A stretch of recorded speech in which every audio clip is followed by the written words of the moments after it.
Sa isang sulok ng barangay Pag-asa, kung saan ang mga kalsada ay bako-bako at ang amoy ng usok ay humahalo sa alikabok, matatagpuan ang isang tampa na yari sa pinagtagpi-tagping yero at sako. Dito naninirahan si Mang Berting at Aling Rosa. Ang kanilang tanging ari-arian ay isang lumang kariton na may maingay na gulong. Ngunit ito ang nagsisilbing katuwang nila sa araw-araw na pakikipagsapalaran. Ang mag-asawa ay kapwa hindi nakatungtong ng pag-aaral. Hindi sila marunong bumasa o sumulat, maliban na lamang sa pagpirma ng kanilang mga pangalan.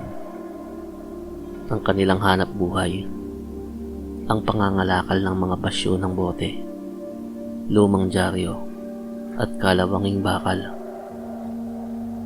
Sa kabila ng kanilang tahimik na pamumuhay, tila naging libangan na ng kanilang mga kapitbahay.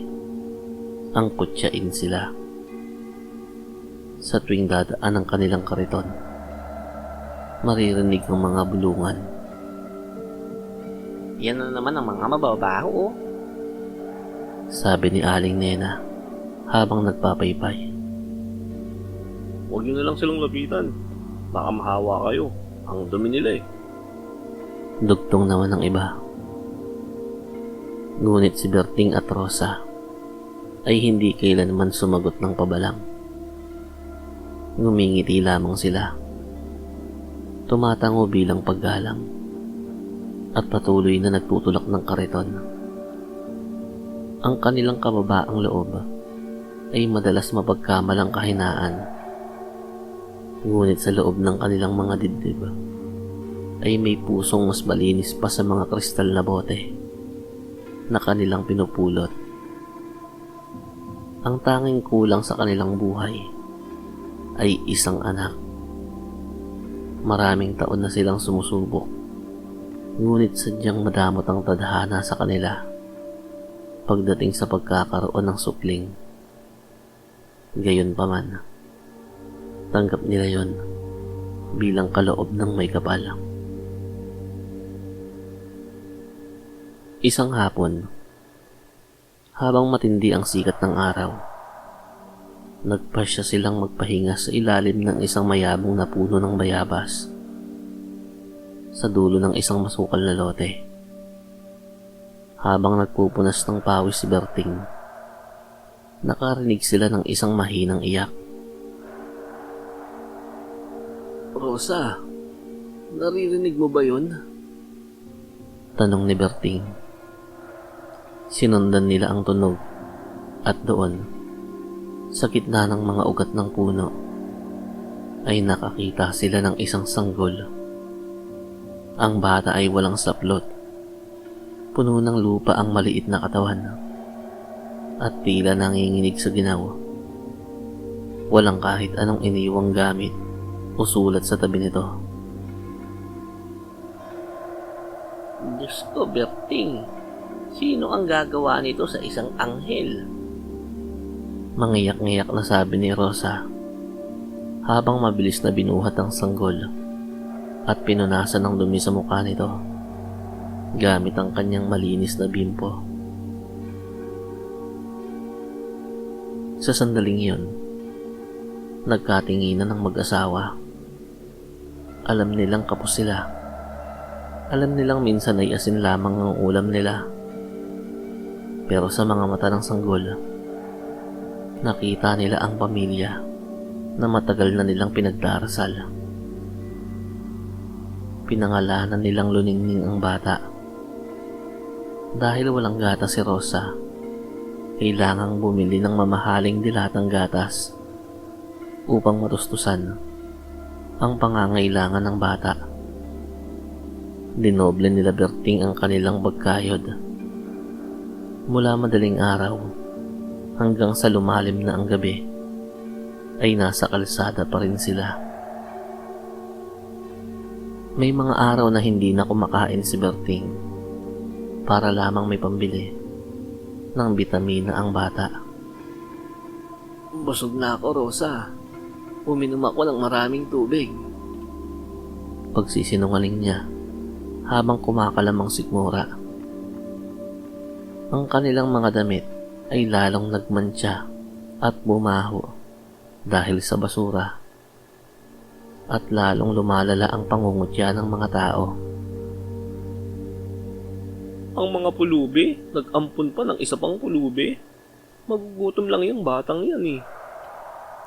Uyam ng mga kapitbahay. Ngunit hindi nila alam, ang sanggol na kanilang inaaruga ay hindi ordinaryong mortal.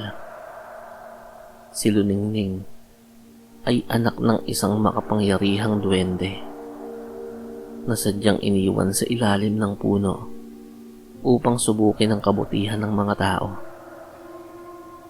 Isang gabi, habang mahimbing na natutulog ang mag-asawa sa tabi ni Luningning, isang liwanag ang bumalot sa kanilang dampa.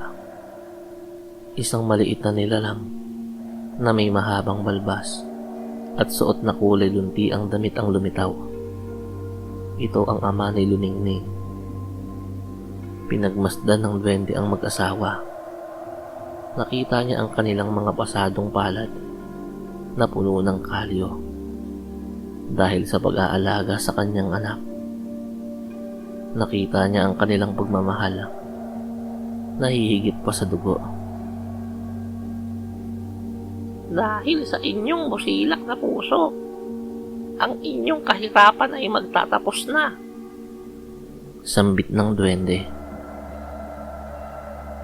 Kinabukasan, paggising ni Berting upang ayusin ang kanilang mga bote, nagulat siya. Ang bawat boteng nakalagay sa kanilang kariton ay hindi na mga bubog. Ito ay naging purong ginto. Ang mga lumang dyaryo ay naging mga bundle ng pera. At ang kanilang lumang dampa ay tila napuno ng mga alahas na kumikinang. Mabilis na nagbago ang buhay ni Berting at Rosa. Nakabili sila ng malawak na lupain, nakapagpatayo ng malaking bahay, at nakapagsuot ng maayos na damit. Ngunit sa kabila ng yaman, ang kanilang mga ugali ay hindi nagbago. Nanatili silang mapagkumbaba at tahimik.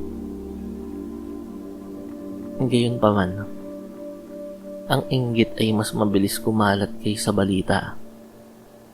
Imbis na matuwa, ang mga kalugar nila ay lalong nagngit-ngit ang galit. Saan sila kukuha ng ganyang pera? Siguradong nagnakaw yung mga yan. Sigaw ni Mang Kulas. Baka naman nagbebenta yan ng mga bata o sumapi na sa masamang sindikato. Dagdag pa ng iba. Kahit anong paliwanag ni Berting na ito ay biyaya ng langit, walang naniniwala.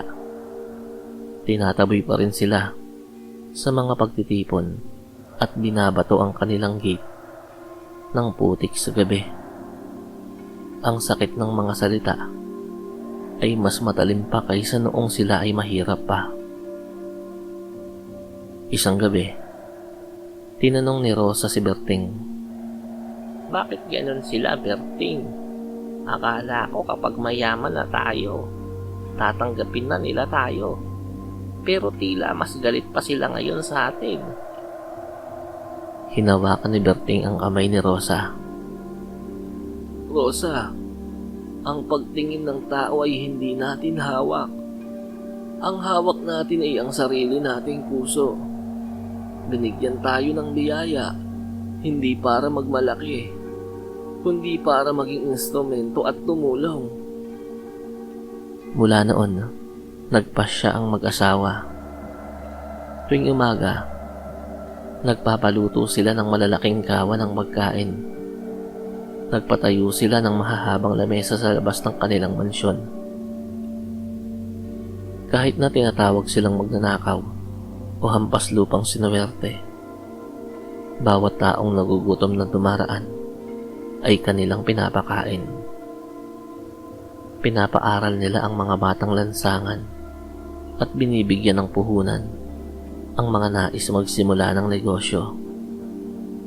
Si Luningning naman ay lumaking isang napakaganda at napakatalinong bata na bagaman may dugong engkanto ay tinuruan ni Berting ng gintong aral ng pagpapakumbaba.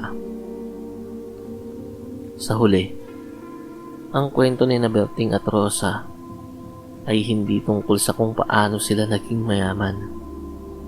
Ito ay tungkol sa kung paano nanatiling busilak ang kanilang mga puso sa kabila ng putik na ipinupukol ng mundo. Ang tunay na ginto ay hindi ang nahanap nila sa kariton, kundi ang pagmamahal na ibinigay nila sa isang batang walang inaasahan at ang kapatawarang ibinigay nila sa mga taong hindi sila kailanman naintindihan.